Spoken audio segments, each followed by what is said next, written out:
새벽에 나오신 모든 분들에게 하나님께서 말씀의 능력과 기도 응답 주시기를 소망합니다. 오늘 읽은 본문은 이 압살롬이 이스라엘 백성들의 환심을 사고 또 이제 본인 스스로 왕으로 칭하고 아버지 다윗 왕에게 반기를 들어 반역을 저지르고 있는 장면입니다. 우리가 여기서 주의 깊게 살펴보아야 할 부분은 압살롬이 어떻게 왕이 되었는가입니다. 원래 이 이스라엘의 왕은 하나님께서 택하시고 기름 부음을 받은 자여야 했습니다. 사울 왕도 다윗 왕도 하나님께서 택하시고 기름 부음을 받아 왕이 되었지요. 그런데 압살롬은 자기 힘과 능력으로 왕이 되고자 하였습니다. 스스로 재판관이 되어 이스라엘 백성들의 마음을 훔쳤고 또 이제 정탐꾼을 이스라엘 모든 지파에 보내 자신이 헤브론에서 왕이 되었다라고 선포하였지요.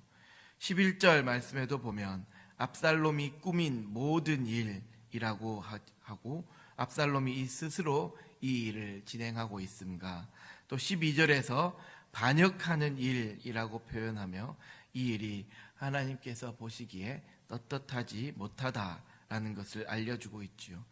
또한 제사를 드리는 것도 그저 형식적인 제사였고 제사 역시 스스로 계획하고 진행하였기에 이 제사를 드리는 장면도 상세하게 기록되어 있지 않다는 것을 알 수 있습니다. 이렇게 하나님 없이 스스로 모든 일을 계획하고 진행하면 시작은 괜찮아 보이고 잘 되는 것처럼 보일지라도 그 끝은 이미 정해져 있습니다. 이 압살롬의 결말이 어떻게 됩니까? 지금은 다윗 왕도 쫓아내고 스스로 왕이 되어 높임을 받는 것처럼 보이지만 결국 압살롬은 요압에 의해 비참한 죽음을 맞이하게 됩니다. 오늘 이 압살롬의 모습을 보며 우리는 지금 당장 눈에 좋은, 보이기에 좋은 선택을 하는 자들이 아닌 먼저 하나님께 묻고 또 기다리며 하나님께서 인도하시는 그 길을 따르는 우리 모두가 되기를 간절히 소망합니다. 다음 13절부터는 압살롬에 대한 다윗 왕의 반응입니다. 이 다윗 왕은 압살롬의 반역에 무력으로 맞서 싸우는 것이 아닌 모든 신하들을 데리고 도망치는 선택을 합니다. 이것은 다윗이 이전에 나단에게 들었던 말씀을 기억하고 있었기 때문입니다. 사무엘하 12장 10절에서 12절의 말씀을 보면 이제 내가 나를 업신여기고 햇사람 우리아의 아내를 빼앗아 내 아내로 삼았은즉 칼이 내 집에서 영원토록 떠나지 아니하리라 하셨고 여호와께서 또 이와 같이 이르시기를 보라 내가 너와 내 집에 재앙을 일으키고 내가 내 눈앞에서 내 아내를 빼앗아 내 이웃들에게 주리니 그 사람들이 내 아내들과 더불어 백주에 동침하리라. 너는 은밀히 행하였으나 나는 온 이스라엘 앞에서 백주에 이 일을 행하리라 하셨나이다 하니 라고 이 사무엘하 12장 10절에서 12절에 이 말씀이 나와 있습니다. 하나님께서 이렇게 나단을 통해 다윗에게 말씀하셨지요. 다윗은 자신의 죄로 인한 하나님의 징계를 기억하고 있었기에 이 일을 겸허히 받아들이고 더 큰 피해를 입지 않도록 자신의 신하들을 데리고 대피한 것입니다. 다윗은 이 밧세바를 범하고 우리아를 죽이는 인생의 큰 오점을 남겼지만 이후에 회개하고 돌이켜 하나님과의 관계를 잘 유지하였던 것입니다. 물론 이 자신의 아들 문제를 해결하는 과정에서 영적 분별력이 무뎌진 것은 사실이었지만 그럼에도 완전히 하나님과의 관계가 멀어지지 않았던 것이지요. 그리고 이런 다윗의 모습에 많은 신하들도 순종하여 다윗을 따르고 있습니다. 이처럼 때로는 공동체를 살리기 위해 내 뜻과 내 생각을 내려놓고 하나님의 뜻과 계획에 순종하는 것이 필요합니다. 그리고 죄를 지었을 때 주어지는 그 징계를 겸허히 받아들이는 것도 중요하겠지요. 믿음을 가지고 살아가다가도 우리는 연약한 인간이기 때문에 죄를 지으며 살아갑니다. 그때 그 죄를 속히 깨닫고 회개하며 또 죄로 인해 주어지는 그 징계 또한 겸허히 받아들임으로 하나님과의 관계가 멀어지지 않는 우리 모두가 되기를 주님의 이름으로 간절히 축원합니다. 다음 우리 큐티인에 나와 있는 본문 해설을 한번 읽어보도록 하겠습니다. 104쪽입니다. 6월 22일 104쪽에 먼저 첫 번째 문단을 읽어보겠습니다. 압살롬이 왕이 되었다. 압살롬은 이스라엘 모든 지파에 정탐을 두루 보내 자신이 왕 되었음을 선포하게 하고 제사를 핑계로 헤브론에 가서 스스로 왕이 됩니다. 아무것도 모르는 200명을 동원해 세력을 가시하며 다윗의 모사 아히도벨까지 끌어들여 모반을 키웁니다. 겉모양은 경건과 정의지만 속은 야망입니다. 전적으로 타락한 마음은 예배까지도 자기 욕망의 도구로 바꿉니다. 여기 한번 밑줄을 그어볼까요? 전적으로 타락한 마음은 예배까지도 자기 욕망의 도구로 바꿉니다. 그러나 주님은 이 혼란 속에서도 언약을 지키시며 참 왕을 예비하십니다. 그 참 왕은 예수 그리스도이십니다. 적용을 보시면 요즘 내가 가정, 일터, 교회에서 깨하는 반역이 있다면 무엇입니까? 두 번째 단락입니다. 빨리 가자. 전령의 보고를 들은 다윗은 예루살렘에서 도망합니다. 이는 패배가 아니라 밧세바와의 간음 사건 뒤 선포된 징계를 받아들이는 회개의 반응입니다. 다윗은 억울함을 호소하며 맞서 싸우기보다 하나님의 처분을 기다리며 도망자의 길을 선택합니다. 후궁을 남겨둔 인간적인 계산도 결국에는 말씀의 성취가 됩니다. 내가 죄인임을 인정할 때 억울한 상황도 주님이 뜻하여 이루신 일이자 구원의 여정이라고 받아들이게 됩니다. 여기 마지막 말씀에 한번 밑줄을 그어볼까요? 내가 죄인임을 인정할 때 억울한 상황도 주님이 뜻하여 이루신 일이자 구원의 여정이라고 받아들이게 됩니다. 억울해도 나를 회개하게 하시려는 하나님의 양육임을 믿고 잘 받아내야 할 일은 무엇입니까? 왕 앞으로 행진하니라. 다윗이 벤메르하게 이르렀을 때 그의 신하들과 그렛, 블렛, 가드 사람들이 왕 앞으로 행진합니다. 다윗을 따라온 이 이방 용사들은 은혜로 맺어진 공동체, 여기 밑줄을 그어볼까요? 은혜로 맺어진 공동체가 무엇인지 보여줍니다. 혈연보다 언약과 고난이 충성의 끈이 됩니다. 세상에서 배척을 받을 때라도 주님은 택하신 남은 자를 붙드십니다. 그리고 진정한 왕이신 그리스도께서 이방까지 불러 한몸 되게 하십니다. 교회는 성공이 아니라 주님을 3급으로 삼아 행진하는 공동체입니다. 여기 마지막 말씀에 한번 밑줄을 그어볼까요? 교회는 성공이 아니라 주님을 3급으로 삼아 행진하는 공동체입니다. 내가 가족과 이웃이 구원받도록 공동체와 함께 행진하며 감당해야 할 수고는 무엇입니까? 기도하기를 우리 다 같이 한 목소리로 읽어보겠습니다. 예배로 욕심을 포장한 저의 위선을 고백합니다.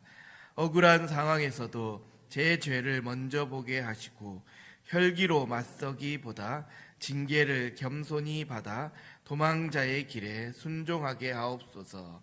세상 인심이 저를 떠난다고 해도 끝까지 십자가 지고 주님을 따르게 하옵소서. 아멘. 오른쪽에 있는 묵상 간증을 읽어보겠습니다. 도끼 빠진 아내 이미나. 저는 결혼하고 돈 많은 부자가 되어 시댁과 친정에서 인정받고 싶었습니다. 인정 욕구를 가지고 있는 사람이었습니다. 그러나 부동산 투자 실패로 손해를 보게 되었고 남편의 사업까지 망하게 되었습니다. 그 여파로 저는 투잡을 뛰다가 다시 시집살이를 하게 되었습니다. 그리고 그 시기에 지인의 권면으로 교회에 다니며 말씀을 들었습니다. 그러던 어느 날 남편이 시아버지와 다투고 집을 나가면서 연락이 끊겼습니다. 남편을 찾을 수 없어서 여기저기 살피다가 남편의 바람이 드러났습니다. 큰 충격을 받은 저는 온몸으로 절규하며 남편을 원망했는데 교회 지체들은 이 사건이 우리 가정을 바로 세우고자 하나님이 허락하신 일, 여기다가 밑줄 한번 그어볼까요? 교회 지체들은 이 사건이 우리 가정을 바로 세우고자 하나님이 허락하신 일이라고 했습니다. 그 말에 저는 기분이 너무 나빴지만, 보통 우리는 이렇게 지적을 받으면 기분이 나쁜 경우가 많지요. 이렇게 기분이 나빴지만 다시 생각해 보게 되었습니다. 그러자 지난날 남편의 사업이 망했을 때 제게 불이익이 올까 두려워 위장 이혼을 택한 것이 떠올랐습니다. 그때 저는 공동체의 권면으로 가정의 구원보다 내 이익을 우선한 것을 회개하며 다시 혼인신고를 했었습니다. 시간이 흘러 부족한 저도 교회 공동체에 속해만 있었더니 소그룹 리더로 세워졌습니다. 요즘 남편은 제게 당신 얼굴에 도끼가 빠졌어 라고 합니다. 전에는 오랜 시집살이와 시어머니 간병, 경제적 어려움으로 온갖 일을 하며 생색이 올라와 얼굴에 도끼가 가득했습니다. 여기 한번 밑줄 읽어볼까요? 생색이 올라와 얼굴에 도끼가 가득했습니다. 반역을 일으킨 압살롬처럼 저도 이기심과 탐심으로 제 삶을 주관하시는 하나님의 자리를 탐했던 반역자임을 인정합니다. 네, 이분도 이기심과 탐심 그리고 하나님의 자리를 탐했던 반역자임을 깨닫고 또 회개하고 있습니다. 앞으로는 다른 사람에 대한 판단과 정죄가 올라올 때 다윗이 압살롬을 피해 도망하듯이 저도 저의 더 큰 악을 생각하며 예배와 기도의 자리로 도망하겠습니다. 여기 밑줄 읽어볼까요? 예배와 기도의 자리로 도망하겠습니다. 공동체를 통해 저의 도끼를 빼주신 하나님 감사합니다. 적용하기를 보시면 남편이 집에서 고장난 부분을 고칠 때 응원하며 잘했다고 칭찬하겠습니다.